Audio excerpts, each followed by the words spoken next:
Thank you for dropping by. We have today the happenings in Nigeria. As always, we always try to look at things with positive attitude, hoping that things will change for the better. So that's all we have done over the years. But it's also good for us to know that things don't just happen, except it's well thought out and well carried out and implemented. So on this issue of election that we are still touching on every now and then, until the election has come and gone, we won't stop talking about the elections. Although we can still talk about other things like entertainment and social issues that affects us. But this season is an electoral season. So because the election is very important, I will try to give it that or make all that extra time to talk more about it in order to educate our families back home and those around us. So because we can change a lot of things actually if the attitude can be changed. Because the attitude that most of our people have towards election or an election is just a very, you know, common attitude. Like not my business and not my father's business. Like when the business comes down to business, it becomes everybody's business. Yeah, because I still remember 2015 and 2014 before Buhari came on board. I lost a lot of friends due to my opinion on who I stood for as at that time in that election and what I thought will happen if Buhari should become the president of the country. Because we always look at so many factors sometimes, to try to evaluate or weigh what a performance might be or what might influence their decisions. First thing first, any arm robber, for example, that was caught with baby Benz back in the days when it was in vogue and lost his life because of that useless baby Benz then, which was in vogue. Everybody was dying for it, dying to have it. That arm robber, for example, because of that baby Benz, lost his life just like that. And not quite a year or two later, maybe another spec of Mercedes came out then that rivals and overshadowed the other baby Benz. So what I'm saying now is that supposing that arm robber were to be alive and he was giving that baby Benz today, he will throw that baby Benz at you, call it pure water and what have you. So it's the same thing that applies to every other thing. So it's the mindset of the people that we are trying to change or try to influence at least to think positively and not be thinking only of today. They should be thinking ahead. Just imagine if Nigeria were to follow the League of Nations that Nigeria was with in the same category back as in the 80s, etc. Countries like Brazil, Mexico, etc. If Nigeria were to develop with the same pace that those countries were developing then, where would Nigeria have been by now? In fact, Nigeria would have become the mecca of Africa, or if not the black race generally. You imagine the economy is expanding all the way from Nigeria, all the way from Lagos to Togo to Burkina Faso and Senegal, Gambia, even to the Mauritania, etc. In fact, with South Africa expanding from the other side, by now the whole of Africa will have become another paradise of its own, in its own league. You don't have to necessarily be like Europe, to be in your own category of a progressive and developing or developed nation. So many things counts So, in which area have we really developed? Is it the cultural or the economic or what? Or even the social? You can see that the Nigeria of today that you see actually is being prepared by the youth. When it comes to entertainment, music, Nollywood, films, you know, literatures, and what have you. So, what has the government actually done for the youth, or done for the nation at large? The politicians have done absolutely nothing, except some few who are doing things now that we should be proud of. And those people too, we are very proud of them. They know themselves, you know. So this election is serious. So, but let me just quickly talk about Obi's visit to Jonathan some few months ago, and what he says, and what Jonathan says. They follow us, they stand like this before. His Excellency, my younger brother, Peter Obi, and the presidential candidate of the Labour Party, the national chairman of Labour Party, the director general of the campaign organization, and other senior members of the team. Let me not bother my senator. Is there two female senators? You are too oppressive. Okay, so first, let me formally welcome you. Daddy, you would have paid the fine if I did not see you. You are welcome. I finished my protocol before you came in. So first, let me welcome you and your team. I will be very fast because of the time you got to fly to Asaba. And to thank you for finding time to come and pay the courtesy call on me. Because I know the presidential candidates that will come to Inagua anytime that I'm here will want to come and pay this respect. So I have to thank you that you are the first, because I came here 2 days ago.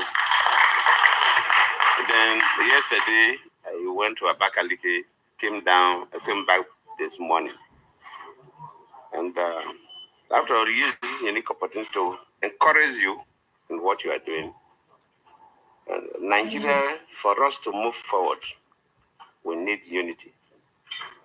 So many countries, when you talk about in the late 50s, early 60s, there was prediction that Nigeria and XYZ countries will be at par. I don't want to go into mentioning those names. And you normally ask yourself, why are we still where we are? This was predicted by intellectuals, not ordinary people. People who study the world and look at the world trends and predicted that Nigeria, Brazil, India, blah, blah, blah, will be this. All those countries have left us. But we are still where we are. And we Nigerians must ask ourselves one question. Why have we not been able to move with others? There's, in terms of tribal sentiment, racist sentiments, and so on, it's almost every nation. But the degree we have in Nigeria is very debilitating. So what is pushing us backward? We have a country that we don't believe we belong into that country. Most of our leaders will say Nigeria is not a nation. We have different nationalities. It's a geographical expression, all kinds of terms. And I believe that the young people especially, if we must move forward, we must leave those sentiments aside. Every nation, every country, they have their own history. A Nigerians must see himself as a Nigerian. And we must see ourselves as one. And if I am the president, if the best person to hold a particular office is either from Enugu or from Ibadan or from Sokoto or from Yenagua or from Calabar, it doesn't matter. And until we get to that point, as a nation, we cannot move anywhere. We'll be putting square pegs in round holes and round pegs in square holes because of religious sentiments, tongue sentiments, tribal sentiments. And I believe that this message, in fact, I have for every presidential candidate that will see me, is that if by divine providence you win the election, your first responsibility is to unite Nigeria. Without unity, we cannot solve our security problems. Without unity, we cannot solve our economic problems. So if you unite Nigeria, that is the beginning of a new Nigeria and a revolution, development or otherwise, that will take place. I've been listening to comments from, of course, the political leaderships, and sometimes even our supporters do more damage than on our behalf. And I must commend you because your utterances so far have not shown any division. I must commend you on that. And just keep doing what is right, because you are to be if you win, you'll be president for the whole nation. You will not be president for any group of people. But I must commend the Labour Party, the transition. Sometimes people complain about your media, social media supporters. But to you, nobody has made any negative reference about your vision for this country. So, my brothers, my sisters, thank you for coming. Maybe we'll have time for more elaborate conversation, but on behalf of my family, thank you sincerely for coming to pay us this courtesy call. It's a big honor, because you don't really need to come and see me. I'm just one individual. But you've now come to greet me. Of course, Peter Obi is my younger brother, and he's been quite, he's a friend, a younger friend. He see that clearly. I don't want to go too much, otherwise you say, no, I've adopted and I've endorsed. Those are the stories that I go on. But he's a good man. I can say that he's a good man. Thank you. So, ladies and gentlemen, you just had the former president, Goodluck Jonathan, speaking on who he thought Mr. Obi was. So it's obvious to so many people who are in the know about Mr. Peter Obi and what he stood for. So, but I don't think anyone should be bothered about what the social medias are saying about, what the people are saying about the social media based support, because the same social media we are using to promote or to highlight all the presidential candidates that we think are viable in this race. They are all qualified, I would say, but not all of them are going to win this election at the same time, to rule the country at the same time. But they might work together, for one person to lead, if only they agree. Because it's when two people agree. So if 2 or 3 agrees or what have you, then they can form a coalition and move ahead, and at the same time, they bring in their visions for the country and implement what they have to be, what they believe will help the country to move forward. So like Jonathan said, it's just one man, but one man can make a lot of difference as far as voting and election is concerned. Because one man can influence another, or can at least convince another, and the other man convince another, and before you know, they are 100. And before you know, thousands, the hundreds become thousands. So It's like that because some people are actually just moving around with their PVC, knowing that it's their full responsibility to get the PVCs and to vote, and some of them just enjoy voting. Or why some of them look up to that day, at the police station to collect their 5,000, cash and carry, or cash and cast. You understand? So, or votes. Because they believe that that money, that little money that they will get on that day, will be the only thing that they will benefit from that, whoever it is that is asking for that position. So therefore, they don't want to miss it. So they just look up to that. Whether it's 10,000 in some other areas or whatever, or even 1,000 in some other area. Some people don't really care. They just want to get something out of it and cast their vote anyway, because whether you pay them or not, they're still going to cast their vote. So if you influence them and say, okay, please, can you cast your vote for me? Then you get this amount of money. Then they are ready to give it out without even thinking. They don't even think, some of them. So, but there's a lady that we can make reference to. Her name has escaped me now because I would have, I don't know. So, but this woman was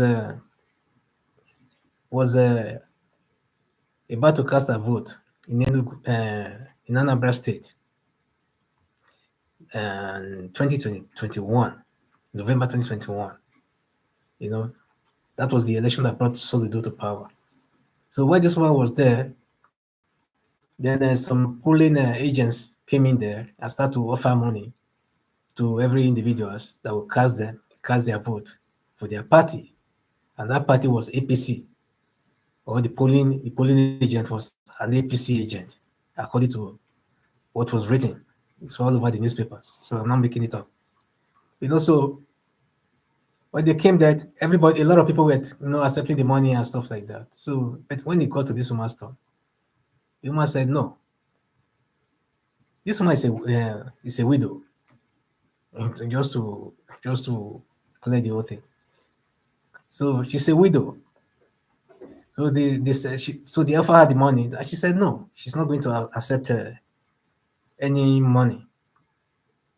They tried to convince her, even the other village, people who were around her, or villagers, I would say, who were around her. They were trying to convince her because they were surprised because they know she's a very poor woman, and she's a widow, and she don't have anything that's actually bringing money for her apart from all those little, you know, market, market trading that she's doing, or and the little things that she get back from the farm to sustain her family. So, but what is important here is that this woman refused to accept that money, actually, knowing fully well that she needed that money.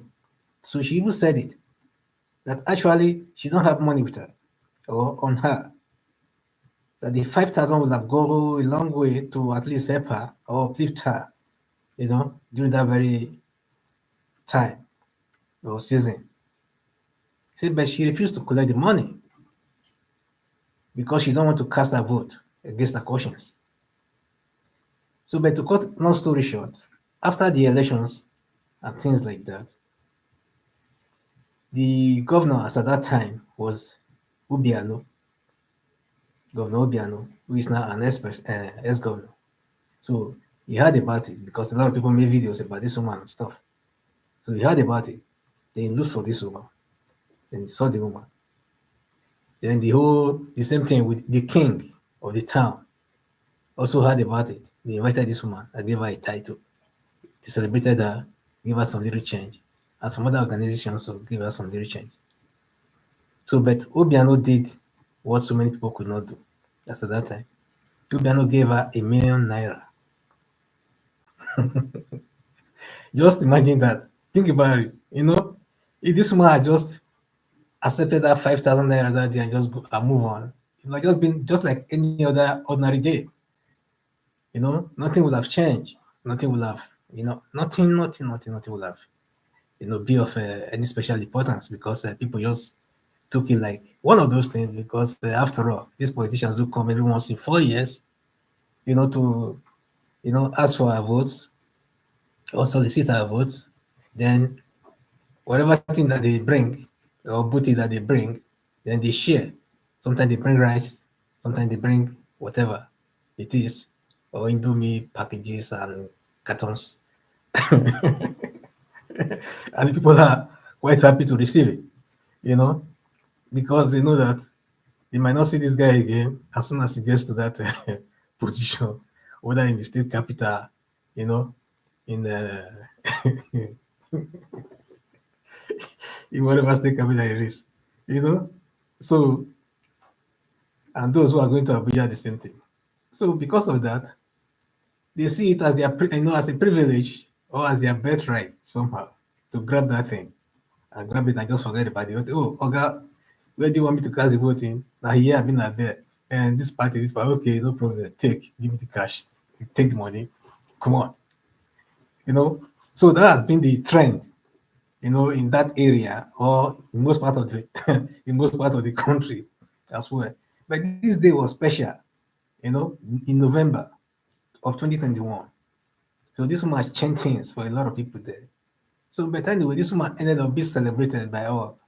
So at a point, she was asked, "Then why do you refuse the 5,000 naira that was given to you, just like every other person who accepted this thing? Why didn't you just accept it and just move on?" Then she said, "No, because I just don't want. I just did not want to vote against my conscience." So in her words, he said she just thought about something again and said, "Buhari of APC has been the one running the country ever since. And ever since Buhari has been running the country, or APC has been running the country, things has been very, very bad. So just imagine that APC coming to take over Anambra State again, which means even things will be worse than this. You know, in Anambra right now, the way it was then. So she thought about this now. She said, no, but normally she's a person of principles, you know. So she's a person of principles in everything that she does, But on that very day, she said no. She have to stand on her principles, She don't have to break any protocols on how she normally or usually do her things. So for that, she have to stood her ground. So, but she never expected anything back in return. That now she's surprised actually to see all these gifts coming from all over the place and the accolades that she's getting. So the issue here is that whatever thing you do, you will definitely get the benefit or the reward, either immediately or afterwards. You see, you either get the benefit immediately or afterwards. So the choice we make now might either bless us for another 4 years to 8 years, or we definitely punish the same people. So don't you make the wrong choice this time around and hope that you have to pray to God to come and change things. Because I don't think God operates like that. God have his own ways of doing things. Don't misinterpret what I'm saying. What God does or what God can do for us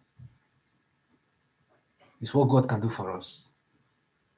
What we can do for ourselves, we should pass the buck to God to do for us. Do you understand what I mean now? So the use that everyone is looking up to take the leading role in this very election, they should stand up and be counted. They shouldn't lay back. They shouldn't be thinking that God will come and fix things or fix Nigeria. Nigeria is not the only country that God has. Come to think of it, think of how many countries there are in this world. They are all praying to the same God to come and fix things for them without doing anything. What do you think God will say? The answer is yours. Let us know. What do you think God will say? It's like you having hundreds of children. You give them all the foundations that they need to grow or to be themselves. Education, what have you, training, etc., etc., and the moral building and upbringing, everything. Then, can you imagine all of them calling you to come and help them out for the same thing over and over again, even at your old age? Will you have that same strength that you had when you was 25, 30, 40, 45, 50, and 60 to still keep doing that same thing, that contribution you was, you know, imputing into them at the age of 25 when you was very strong? Yeah, no matter the kind of contribution that you might be able to give them as at that age, then will not be the same. It will not be the same that you used to. The measure in which you used to do or you used to contribute into their own life then will not be the same because under normal circumstances, at their age, they should be the ones, you know, trying to, do some certain things for you that you cannot no longer do for yourself. For example, maybe you used to work at the ministry, make you rose to the position of the director of finance or what have you. You used to earn a lot of money. Now in Nigeria today, even if you used to be the director of any particular parastatal ministry and you have your pension, the government of the day can even hardly pay you your own pension. It happens to my dad. My dad worked at the ministry, Federal Ministry of Works and Transport. When Works and Transport was a single ministry. So, and my father was what they call it, you know, an accountant. What they call it, this accountant anyway. You know. So then he rose to the top of his career. So at the same time, when he left the ministry because of corruption that was spread all over the place, my father was forced to leave the ministry, not because he wanted to, because he reported this issue to the head of the ministry, then that is the minister, and they tried to play the whole thing down. So my father, not knowing that the same people that he was reporting then were the same people that those people were working for. You understand it now? The same people were the same people that they were working for. So when he saw that, then he knew it was time for him to leave the ministry and to leave, you know, the ministry. So he put in for resignation, and he rejected it. So my father was a honest man. So he rejected the resignation letter. So then they approached him. They sent people to him. They asked him to come. So he went there, and he told them what the problem was. So they told him that yes, you have to accept things the way they are for now. We are doing something about it and stuff like that. So, but he saw that no, this is not the way we used to. This is not the way we've been working since. So something has changed. You understand? So, sorry, auditor. Auditor is an accountant anyway. So my father was chief auditor then at the ministry. I always forget that word. I don't know why. So that was how he left the ministry. My father was practically a poor man, at the end, even before he dies. Because why? When it was time to get his pension,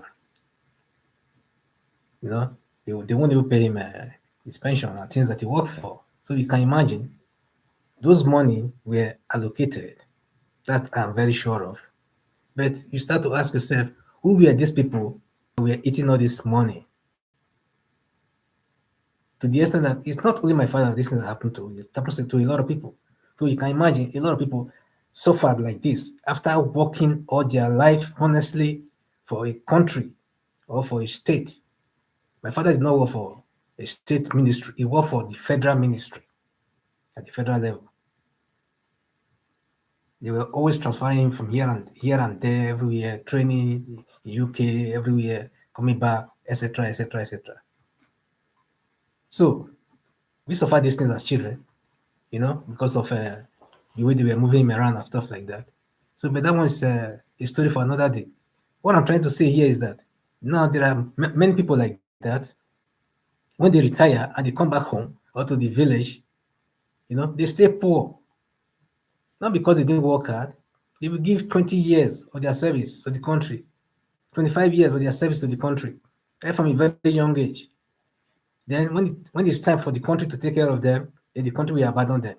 There's some idiots who now claim to be governors, etc., who are getting all the allocations because the allocation is not coming straight uh, to the pockets, I mean, to the bank accounts of and the people that work for it. Somehow I think it goes straight to the state first, then the states have to pay these people, or the states have to. I don't know what they do with this whole thing. And yet, my father have to go from our village to another village to go and stay there in the sun, scorching sun, just for him to access his account. These things happen for years. His other friends also, we used to work, in various ministries. The same thing. They will come around, they will all go, because still have one jalopy car to move with them. So they will all go together. They stay in the sun. Then sometimes they come back home with nothing. They have to scrap to put money together to buy fuel to fill my father's car for them to go. Then they will go there. What I'm saying here is that this thing happens even till now. It's still happening to others, a whole lot of people. And the state governments and the federal government has took this thing for granted, like just one of those things. And they don't really care what happens to you. And some people even died in the process of trying to go and collect their pension. We read so many news here where people just stay on the queue for days and days. And the next thing, somebody have a, cardiac arrest. They rush him somewhere, and the next thing you hear that the person is dead. And after this person dying, what happens to the gratuities and every other things? It becomes another chess play. They sit on it, and they will refuse to release this thing. If at all they have to release that money to you, then you have to make a deal, either to collect 20% of it, and you get the money in cash, or in installment, or you don't get it at all, or you keep coming and coming and coming before you pay your transport, you know, for a period of 3, 4, 5 years without getting or accessing the same thing that you're supposed to have a right to.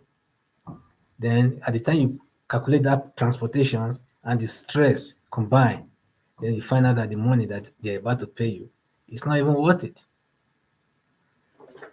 So, ladies and gentlemen, what I'm saying is that all these things affects elections or the governors or the person that governs the country or the kind of government that you you know, have influence over everything or everything else. You may just be a card pusher, but at least if the roads are good, then you'll be able to do your job without much stress. You can be a taxi driver. It's the same thing. Then your tires, the tires of your vehicles also, will last longer than it should.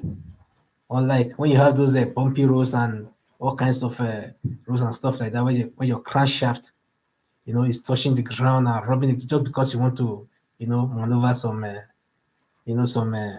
gallops, you know, or craters on the road. A lot of people have lost their lives simply because of bad governance. Because those roads you see, those bad roads you see that are causing accidents, unnecessary accidents, or accidents that are preventable because of bad roads, or injuries and maiming of human beings because of bad roads. All these things are caused by government. So don't you sit down there and think, it's none of your business. Do you understand what I'm saying here? Everyone have a role to play. Everyone have a role to play, you know, in this dispensation that we are right now. So please do something. Do something and do something fast. So let us all please be involved. Tell our communities, tell our brothers and sisters, our friends, relations all over the world, and let them all know that it affects us. Because if those in Africa or at home in Nigeria are fine and they are doing good, those in diaspora too will be joyful. That is just the fact. They will be joyful because at least you can take care of the basics over there. Even if they have something to add, then it will be extra. But at the time, the ones back home are stressing, are complaining over some basic things, and you know that these things are just not supposed to be so, and you just can't help it. It's very painful. How many people can you actually help, even if you're in the diaspora? A lot of people in diaspora also are suffering. They are struggling. They are struggling. So if you call your brother, your sister, your friend, your cousin in diaspora, and you think, oh, he's supposed to, face one or two problems for you, and is unable to do that, do you know how bad that guy will feel that is unable to solve that little problem for you? He will feel very bad. But to you, you might think that, hey, this guy don't love me anymore. He used to love me. The way I used to remember him is, the best personality and kind-hearted person and things like that. Yes, somebody can still have those qualities, but at the end of the day, if you don't have the means, you know, to help that very person as at that point in time that that person need that thing, that person too will be devastated. I guarantee you that. You might even call him and he will not even return your call as at that point in time because he don't even know how to tell you. You're asking me to send 100 euros. I say, oh, brother or sister, I don't have it right now. But deep down in your mind, you think that, hey, this person have it, of course. You don't want to help, you know? You just don't want to help. He's a selfish man, is this, is that, is he must have helped you in the past, maybe. Why some of them, even when you help them with everything that you have, even in the past, try to set them up to establish themselves, at the end of the day, the very day you say no, that you don't have anything, that will be the one they remember most. You understand me? That will be the one they remember the most. That you refuse to help them when they needed help, etc. So the issue here is that everything that happens back home affects those in diaspora and those at home. So please, you help us to help you. And the only way you can help us this time around is to entrench a good government, a government that cares about people and about practical development. Because if up till now, Nigeria still don't have stable electricity, it's a big shame. Because stable country like Cuba, a communist country, do have stable electric supply. You understand? Do have stable electric supply. So Nigeria should have, at least by now, take electricity for granted, just like that. It should have been. We are told that Nigeria do give are the ones giving electricity to Benin Republic, Niger, and Togo, and what have you, etc., etc. Have you been to Togo lately? Or have you been to Benin or even Niger? You will find out that there's stable electricity supply in Togo and Benin, and even in Niger. To a large extent, they enjoy this power supply. So how come that we were told that Nigeria is the one supplying them electricity, and yet in Nigeria, there's no single city in Nigeria that you can actually count on and say, in this city, there's a stable electric supply. How come it's so? So something is wrong with the system.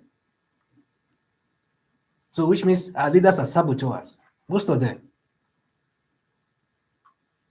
Energy ministers and what have you, all of them. These people have to be dealt with somehow. They have to be held accountable because they are, for all their wrongdoings. Because it's like everybody just laying back and just saying, no, none of my business. It's like they are getting used to suffering and thinking that that is the way it's supposed to be. It's not supposed to be like that. Never. So Nigerian youth, please stand up and be counted to entrench and enthrone good leadership into the country system, political system. If that is done, then which means half of the job is done. Gradually, you know, things will fall into place. It's as simple as that. So rise up, my people, rise up and be counted and let everything be why. After all this shouting, encouragement, motivating, the populace, it still come down to you. You have to be the one to decide. And by deciding, I mean by taking your PVCs, going straight to the polling unit, casting your vote for the right candidate. I mean, for the right candidate, if you know what I mean. Yes, someone you trust, someone you know deep down in your heart that this person is the right person that you think, will take this country far. Somebody that has some developmental stride in him, boiling. Not those who take everything for granted, like, oh man, you know, don't mind them. We know how to manipulate them. We know how to twist them around and stuff like that. It's not a we and them kind of thing. It's we and we, or we and the future. It's what you do now that will determine what the future will bring. So if you drag Nigeria back for another 4 years, then it's your fault also. So if the foundations are laid now and laid solidly, then you see all these fake politicians will fade out. They will fade away because they will know that your eyes are opened. So you now know what you are doing. Just like the issue of the Anambra woman, of the 2021, November 2021 election, who refused the cash, from the APC bait or agents. So that was a bait. Actually, that's cash to cash out. It's like when you throw a bait into the ocean, into the river to catch a fish. So that was a bait, but somehow she didn't fall for that bait. So the hook did not catch her. If not, they would have, they would have eaten her treasures. So without her knowing that she will have that kind of treasure. So just imagine that. So that one is actually a very good example to what has happened in our own time that we cannot refer to as one. So if I have money today, if I have money today, I will look for that woman, locate that woman, I'll pay her in cash account for just doing that alone. I know she's not the only one that must have done that. A lot of people must have done it, even without the camera being there to notice them or fish them out. But at least the one we see is the one we're talking about right now. So more grace to our able, and more grace to our youths, and more grace to the people. Power to the people. Bless you. I hope you share. Help us to share this video among your friends, among your peers, among your contacts, and what have you. So we hope you stay blessed and give us a like. And please, if you're not subscribed, please do. Thank you very much. And God bless you.